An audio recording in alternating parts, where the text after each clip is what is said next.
Los goces del analista.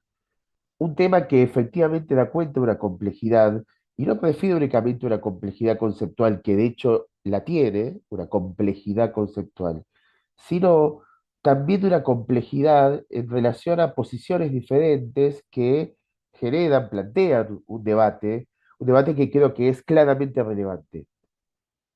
Digo, el debate instalado en relación a afirmaciones muy fuertes que circulan, sobre todo en ámbitos universitarios, lo que Lacan llamaría el discurso universitario, pero que han calado hondo en, si se quiere, la consideración de la comunidad analítica.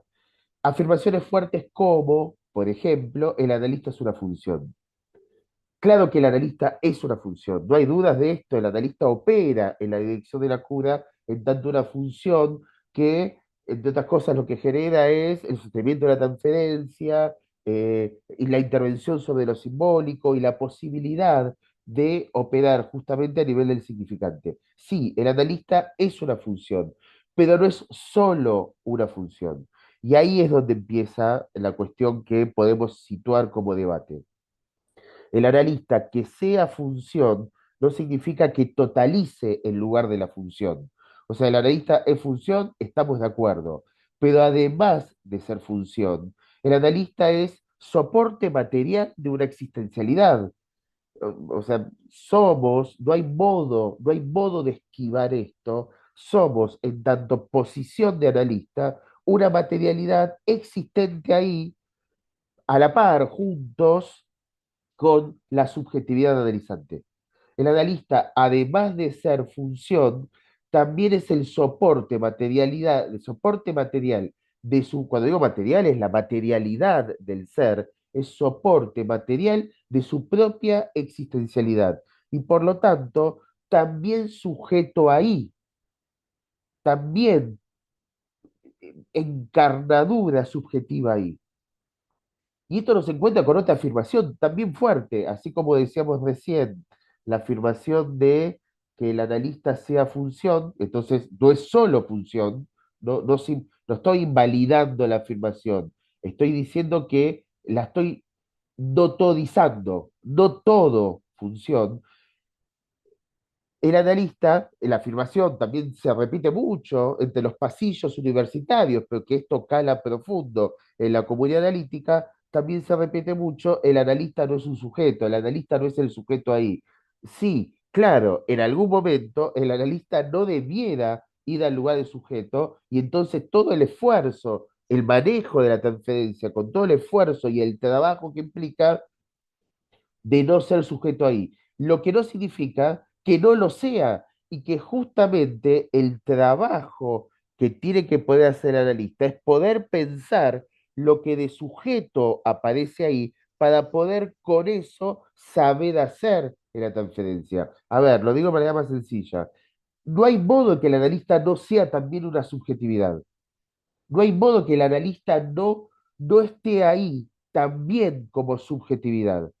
Ahora, la ética del analista es que con eso se pueda hacer, por ejemplo, abstinencia y neutralidad freudiana, por ejemplo, o semblanteo de objeto en términos de Lacan.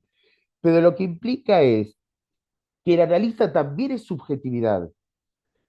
El tema es qué hace con eso. Las afirmaciones, el analista es una función, cuando se todiza, se vuelve todo, o que el analista no es un sujeto, cuando se vuelve todo, termina produciendo una posición analítica, por lo pronto irreal, fuertemente idealizada, pero que termina generando la ilusión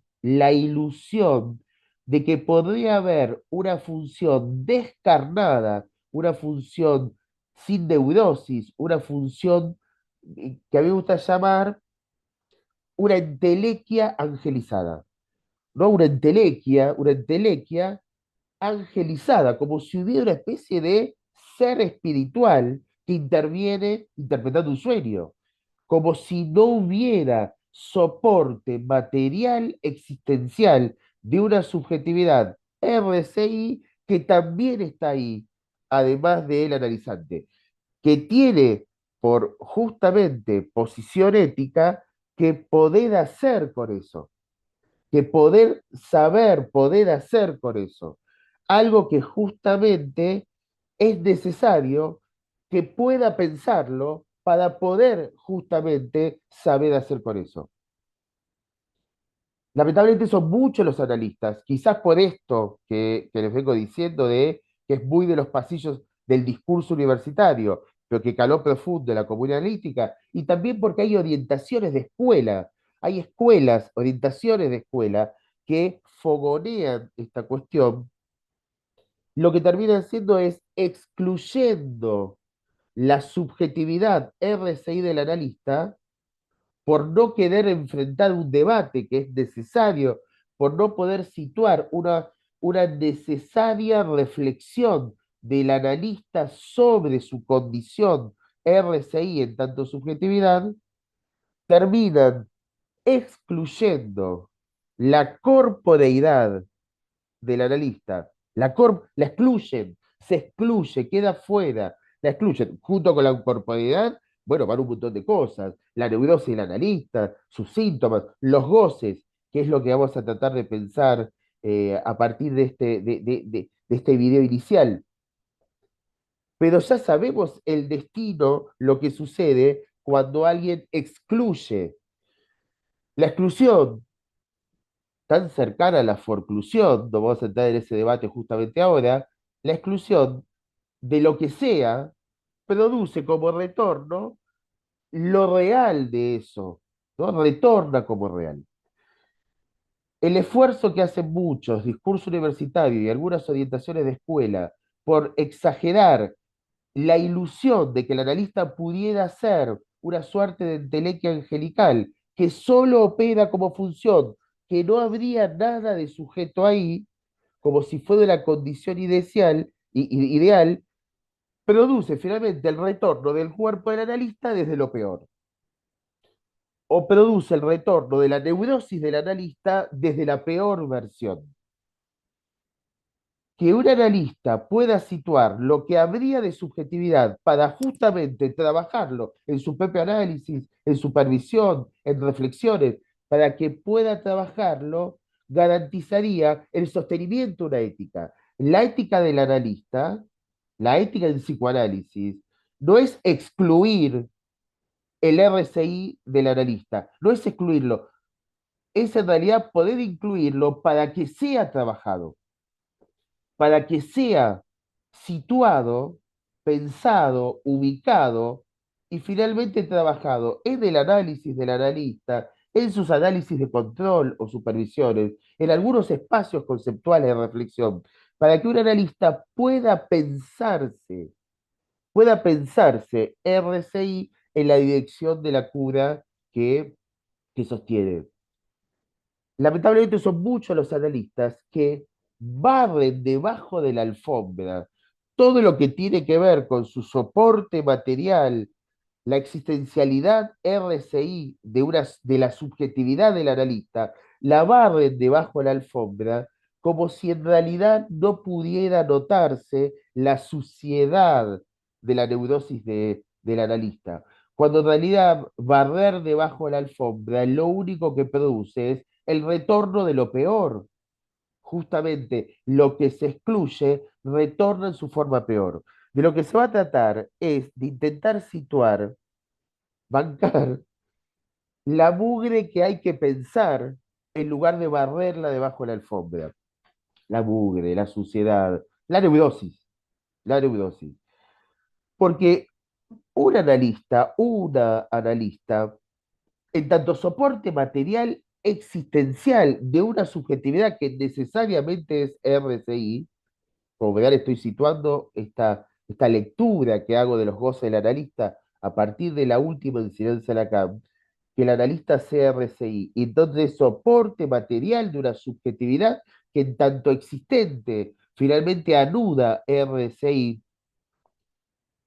supone que el analista es también una subjetividad existencial escrita con el guión, como lo plantea el último Lacan, una subjetividad existencial, o sea, anuda RCI.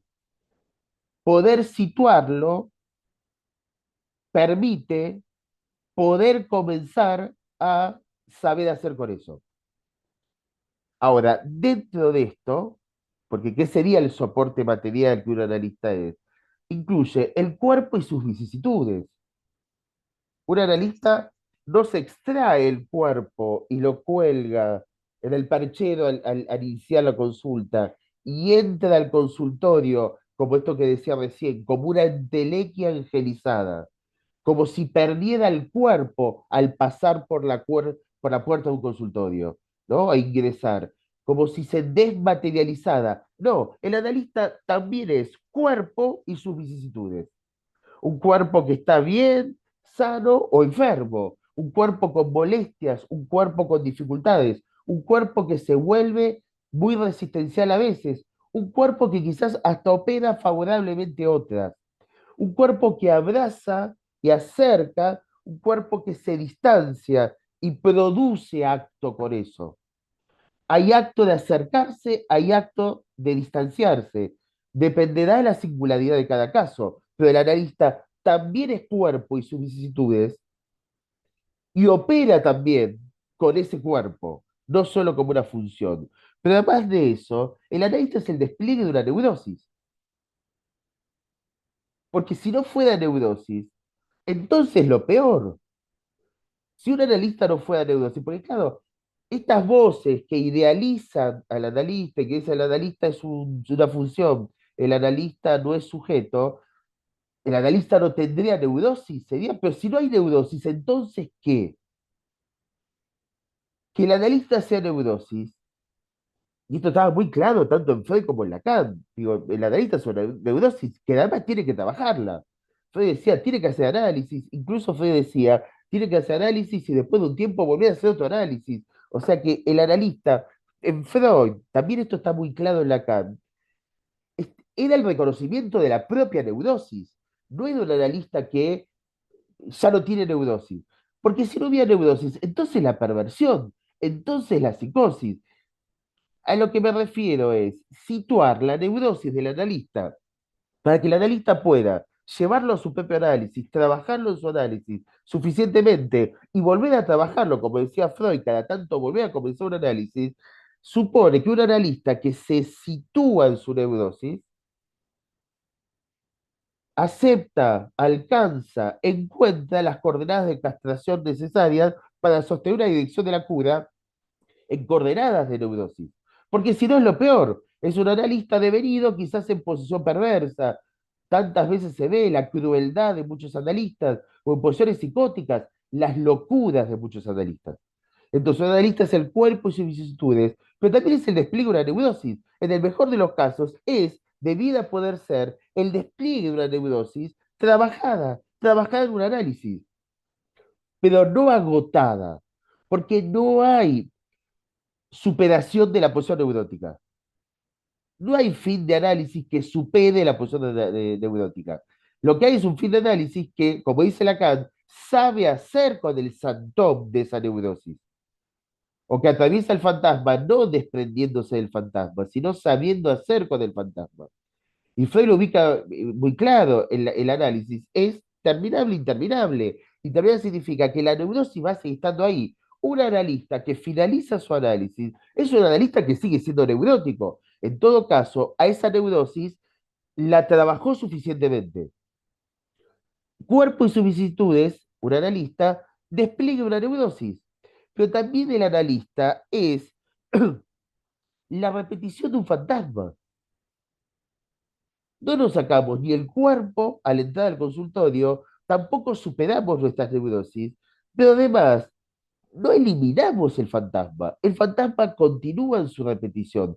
Atravesar el fantasma, como afirma Lacan, como uno de los indicadores del fin de análisis, atravesar el fantasma no significa eliminarlo, significa haber atravesado esa fantasma, ese marco, perdón, esa ventana, ese marco fantasmático, es una ventana, haberlo atravesado, haberlo recorrido, pero el fantasma sigue estando de vuelta, como recién decía, la neurosis del analista trabajada, el fantasma recorrido suficientemente, atravesado, recorrido, pero no es que el fantasma se elimina.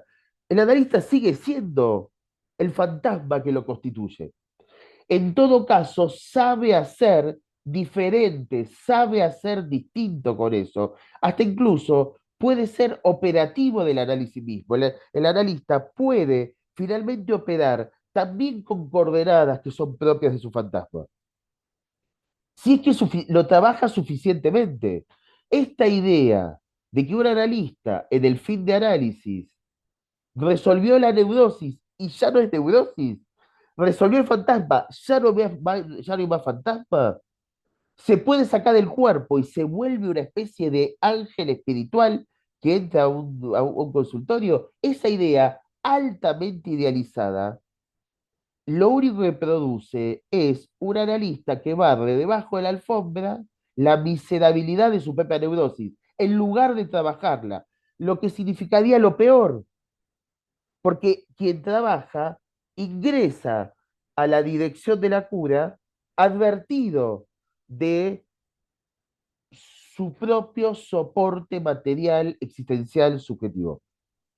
El analista es el cuerpo y sus vicisitudes, es el despliegue de una neurosis, es la repetición de un fantasma, pero también el analista es la insistencia de un puñado de inhibiciones, síntomas y angustias, como decía Freud. Resolvimos inhibiciones un montón. Como dice Freud, análisis intermedio e interminable. Un fin de análisis tiene que ver con haber resuelto suficientemente las inhibiciones, los síntomas y las angustias. Pero no significa que ya no hay más inhibiciones, que ya no hay más síntomas, que ya no hay más angustias.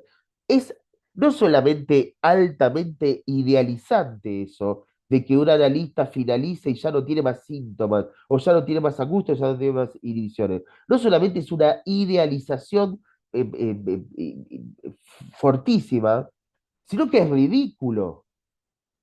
O sea, los que finalizamos nuestros análisis, que ya no nos angustiamos más, o sea, se lo digo a cualquiera que haya finalizado su análisis, que ya no hay más angustias, ya no hay más síntomas, ya no hay más inhibiciones. Es ridículo. Dejamos de soñar, ya no hay inconsciente. Sigue habiendo inconsciente, sigue habiendo trama de goces luego del fin de análisis, y entonces hay divisiones, hay síntomas y angustias, porque son el efecto de esa complejidad humana que es inconsciente y goces, o inconsciente y pulsión. Ahora, la diferencia es que alguien que se pudo analizar y que ha llegado suficientemente, que avanzó en su análisis suficientemente, o incluso que ha finalizado su análisis, es alguien que a esas inhibiciones, síntomas de angustias, las pudo reducir, si se quiere, a una equilibración favorable. Ya no hay tantas inhibiciones, o no las peores, ya no hay tantos síntomas, o por lo menos no los síntomas pesados o densos, ya no hay tantas angustias, por lo menos no esas angustias que eran insoportables. Lo que queda es algo de inhibición en alguna cuestión, algo de síntoma por ahí, algo de una angustia cada tanto, pero se sabe hacer con eso. Insisto con esta lectura que hace Lacan del Semanario 24, saber hacer con eso. Eso es un fin de análisis. No es dejarlo, superarlo, es saber hacer diferente ahí, saber hacer ahí con eso. El analista también es cuerpo, también es una neurosis desplegada, también hay todavía vestigios de un fantasma suficientemente trabajado, pero que sigue siendo finalmente estructural al sujeto, y también son sus divisiones, síntomas y angustias.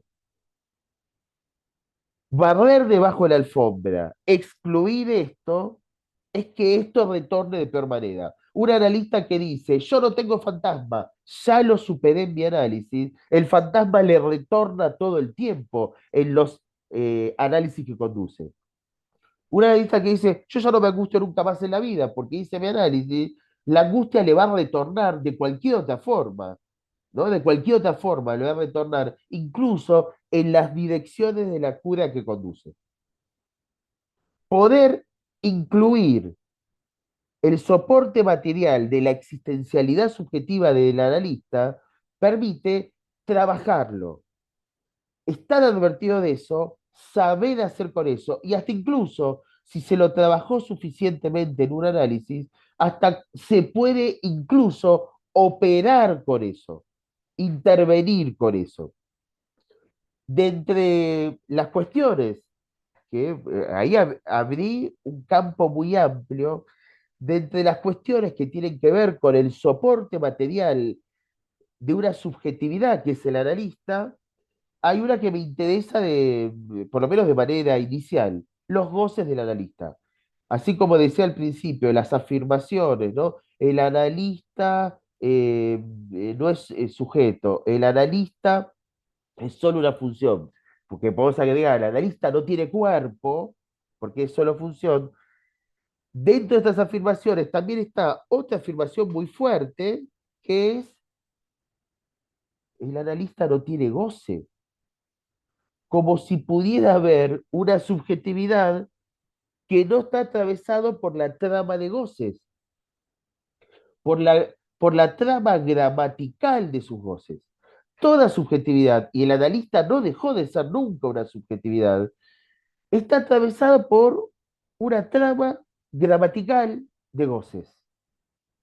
El analista también es goce.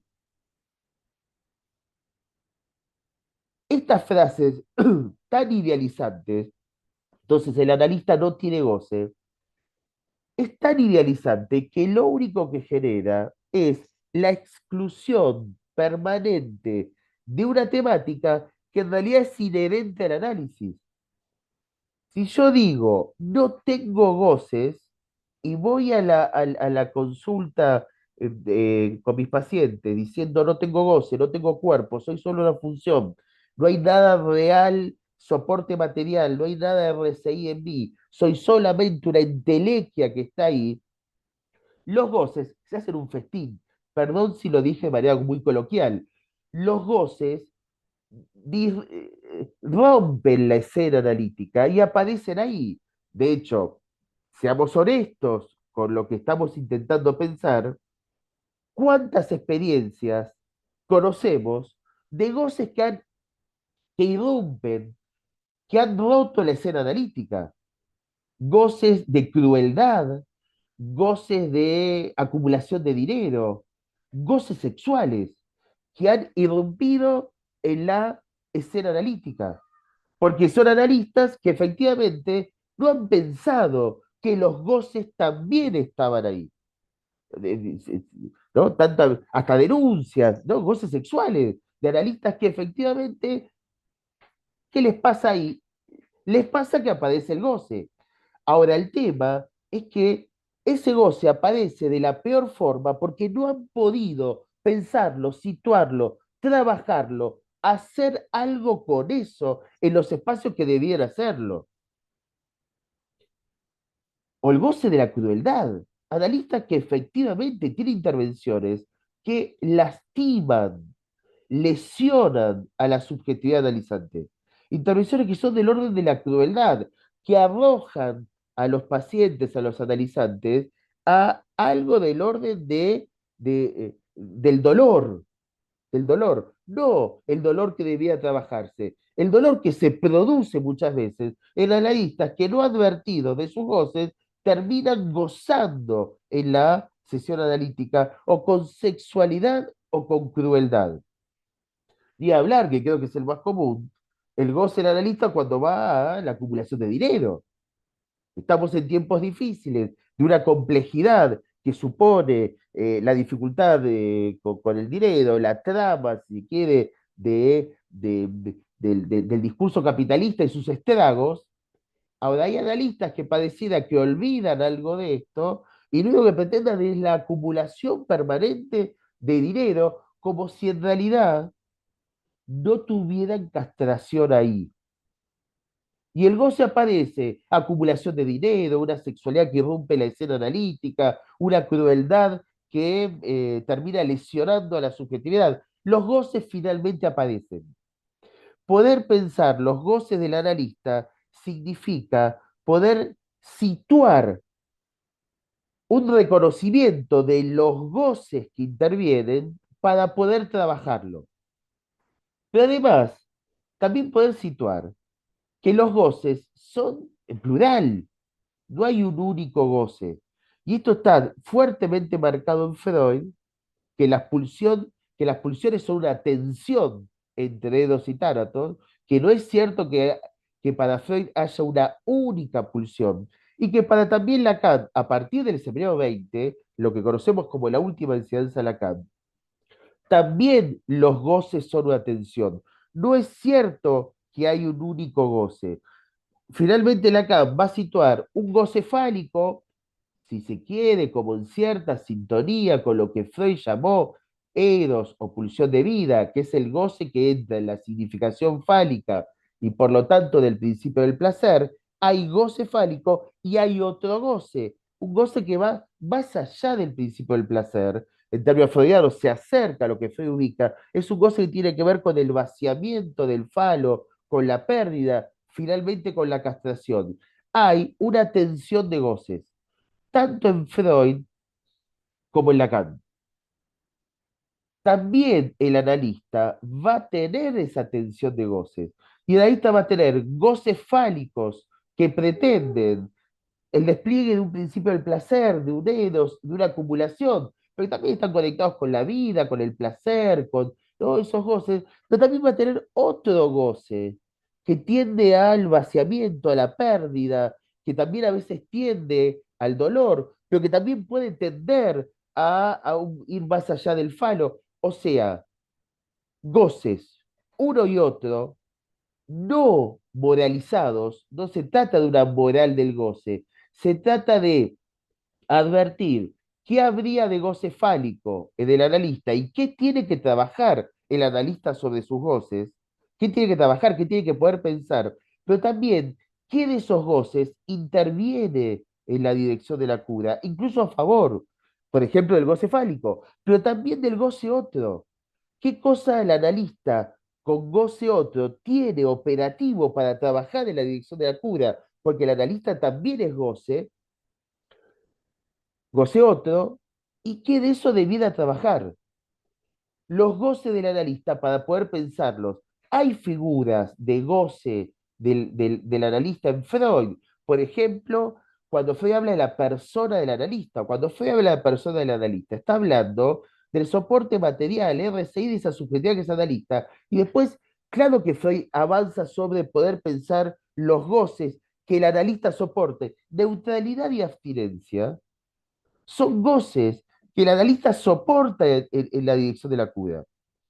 El goce de su neutralidad y de su abstinencia, posiciones que Freud claramente sitúa como no idealizadas, como un trabajo a hacer. Freud es muy claro, no hay la neutralidad como una totalidad, hay una neutralidad que se sostiene como práctica de un analista. No hay la abstinencia, hay una abstinencia que se sostiene como práctica del analista. Cuando Freud piensa la persona del analista, la neutralidad, la abstinencia, está pensando justamente estas cuestiones. El analista, con sus goces, enfrenta una posición de la dirección de la cura, una posición que debiera poder ser ética. Pero también, además de esto, Freud, sobre todo hacia el final de su enseñanza, va a pensar posiciones del analista que incluyen, lo podemos llamar otro modo de situar el goce. Por ejemplo, cuando Freud ubica la piedad o la compasión en ese texto, ¿no? El recuerdo perturbador de la Acrópolis, en ese texto, cuando ubica que finalmente un analista que puede ir a un lugar distinto que el padre, ¿no? Porque Freud dice, bueno, ir más allá, pero en realidad era ir a un lugar distinto que el padre, se encuentra con la piedad, que es interesante pensar esa figura muy poco, escasamente trabajada en el psicoanálisis. La figura de la piedad o de la compasión, depende de la traducción, también es un goce. Y finalmente, Freud, Análisis Interminable e Interminable, ese gran texto freudiano, cuando hacia el final del texto dice que un análisis, cuando va hacia el fin de análisis, es encontrarse con la roca viva de la castración. no era superar la castración. El análisis es encontrarse, trabajar, darle vueltas suficientemente, finalmente aceptar la condición de castración, que es inherente al humano. El analista también finalmente para Freud tiene ahí un goce que es la propia castración. De hecho, Freud lo va a elevar al estatuto de una ética. Es, es con ese goce, el de la castración, suficientemente trabajada, que un analista opera. También en Lacan está muy claro la idea de goce. Si Freud trabaja a la persona del analista, Lacan va a situar la presencia del analista. El analista es una presencia para Lacan. Esto queda sobre todo muy bien ubicado por Lacan a partir de lo que conocemos como su enseñanza intermedia. El analista también es una presencia. Es una presencia que además deviene objeto A, semblante objeto A. El analista es objeto A. Que sea semblante objeto A significa que en tanto presencia en el análisis soporta la causa misma del deseo del analizante justamente como un objeto sostenido en una materialidad. Esto lo vamos a trabajar. Pero también, el analista es resistencia, decía el primer Lacan. Tanto que decía que lo colocaba en dirección de la cura, que lo colocaba en el banquillo. El analista también es resistencia. Son goces. El analista como semblante objeto A, el analista como resistencia, el analista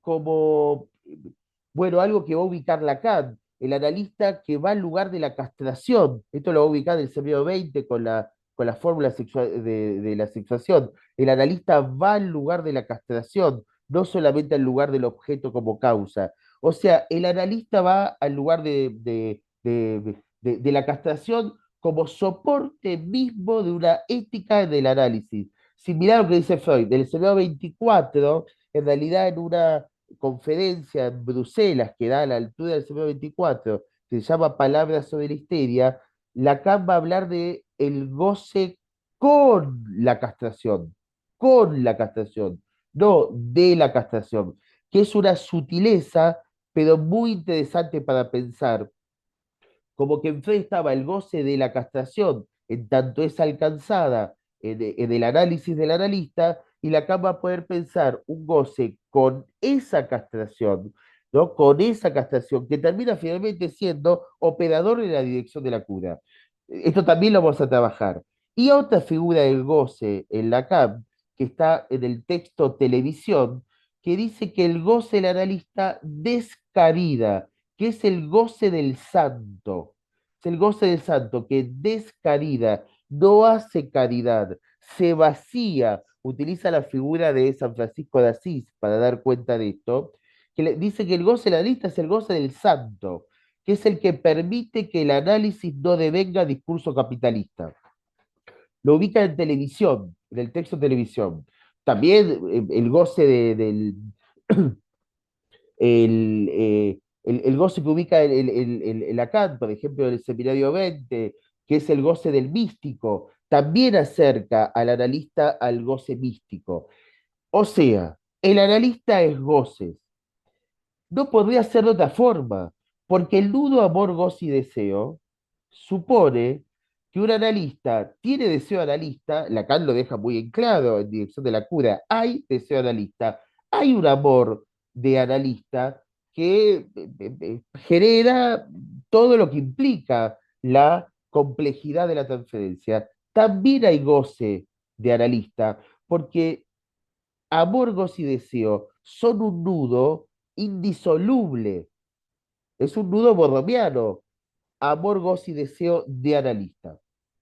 Este video era para introducir un próximo curso que voy a dar para la Camp Big Data, llamado Los goces del analista, de la acumulación del goce fálico, ¿no? Que juega como síntoma a la posibilidad de un otro goce que encuentre la castración como ética. Los goces del analista lo trabajaremos en este próximo curso. Obviamente están todos invitados. Muchas gracias.